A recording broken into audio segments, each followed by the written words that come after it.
Hello guys, welcome to Pronouncist, your pronunciation guide.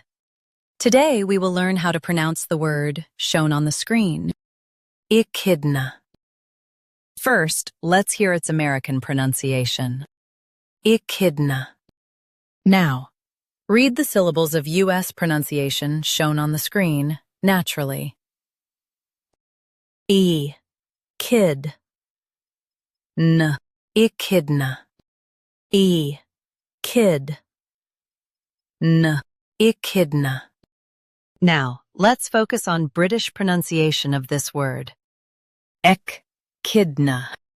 Now, read the syllables of British pronunciation shown on the screen naturally. Kid. N, ECHIDNA. Kid.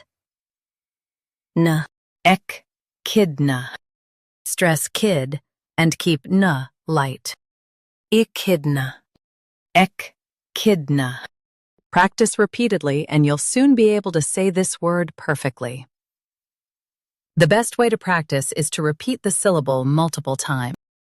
The meaning of the word is spiny egg-laying mammal. Try repeating this word several times to improve your pronunciation.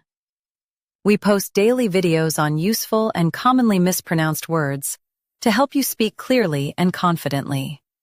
Like this video and subscribe to Pronouncist for more pronunciation guides.